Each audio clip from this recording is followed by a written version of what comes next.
काशी नगरी में प्रताप मुकुट नाम का राजा शासन करता था। उसका एक बेटा था वज्र मुकुट। राजकुमार सुंदर, साहसी और विद्वान था। उसके साथ दीवान का एक लड़का भी हमेशा रहता था। दोनों में गहरी मित्रता थी। एक दिन राजकुमार अपने मित्र को लेकर शिकार खेलने जंगल चला गया।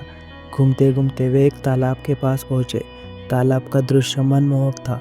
पानी में खिले कमल, तैरते हंस, किनारों पर घने वृक्ष और पंछियों की चहचहाट। दोनों ने वहां विश्राम किया, हाथ मुंह धोया और पास बने शिव मंदिर में दर्शन करने गए। जैसे ही वे बाहर लौटे, उन्होंने देखा कि तालाब के किनारे कुछ राजकुमारियां अपने सहेलियों के संग स्नान कर रही है।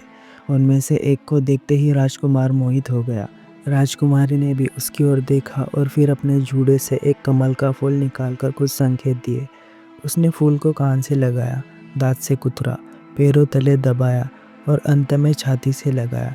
इसके बाद वह चली गई। राजकुमार असमंजस में अपने मित्र के पास आया और बोला, मित्र, मैं उसके बिना जी नहीं सकता, परंतु मुझे उसका नाम तक मालूम नहीं।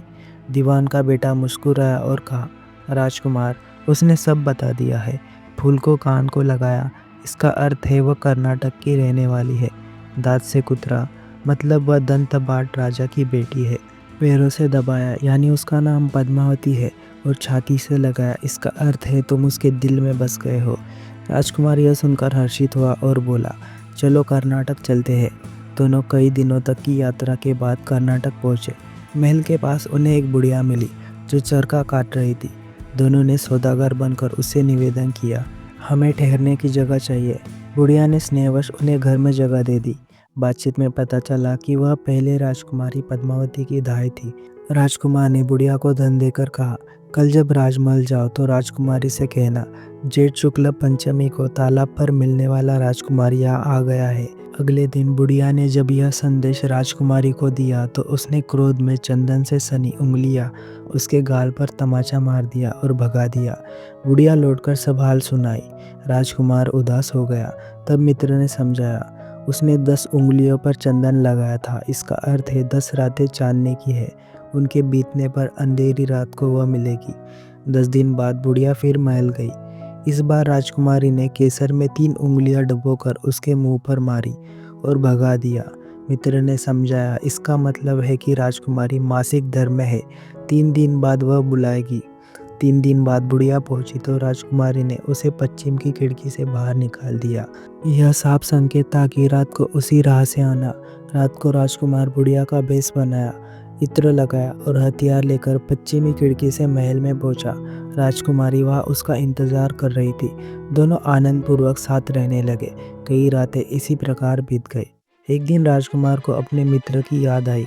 उसने राजकुमारी से कहा, वह मेरा सबसे प्यारा मित्र है। उसकी चतुराई से ही हम मिल पाए हैं। राजकुमारी ने कहा, तो मैं उसके लिए भोजन बनवाती हूँ। राजकुमार भोजन लेकर मित्र के पास पहुंचा और सारा हाल कह सुनाया। यह सुनकर दीवान का बेटा गंभीर हो गया। उसने कहा, मित्र, यह बड़ी भूल हो गई है। अब राजकुमारी जान गई है कि जब तक मैं हूँ वह तुम्हें पूरी तरह अपने वश में नहीं कर सकती है। इसीलिए इस भोजन में जहर मिलाया गया है। यह कहकर उसने थाली से एक लड्डू उठाकर पास के कुत्ते को खिलाया। कुत्ता खाते ही मर गया। राजकुमार काँप गया और बोला, हे भगवान, कैसी दृष्टा निकली। अब मैं उसके पास नहीं जाऊँगा। मित्र ने कहा, अब हमें उपाय करना चाहिए। आज रात तुम महल जाओ और जब राजकुमारी सो जाए तो उसकी बाई जांघ पर त्रिशूल का निशान बना देना और उसके गहने लेकर आ जाना। राजकुमार ने वैसा ही किया। गहने को लेकर दोनों मरघट पहुंचे। मित्र ने योगी का भेष बनाया और राजकुमार को गहने बेचने भेजा। राजकुमार ने गहने सुनार को दिखाए। सुनार ने उन्हें पहचान लिया और कोतवाल को खबर दी। राजकुमार पकड़ा गया और उसने कहा, यह मेरे गुरु ने दिए हैं। कोतवाल ने योगी बने मित्र को भी पकड़कर राजा के सामने पेश किया। राजा ने पूछा, योगी महाराज, ये गहने कहाँ से पाए। योगी बोला, मैं स्मशान में डाकिनी मंत्र कर रहा था। वहाँ एक डाकिनी आई। मैंने उसके गहने उतार दिए और उसकी बाई जांघ पर त्रिशूल का निशान बना दिया। राजा ने रानी को भेजकर पद्मावती की जांघ दिखवाई। सचमुच वहाँ त्रिशूल का निशान था। राजा स्तब्ध रह गया और दुखी होकर बोला, अब इसके साथ क्या किया जाए। योगी ने कहा, ब्राह्मण, गौ, स्त्री, बालक और अपने अर्चित की गलती को क्षमा कर केवल देश निकाला देना चाहिए। राजा ने पद्मावती को डोली में बैठाकर जंगल में छोड़ दिया।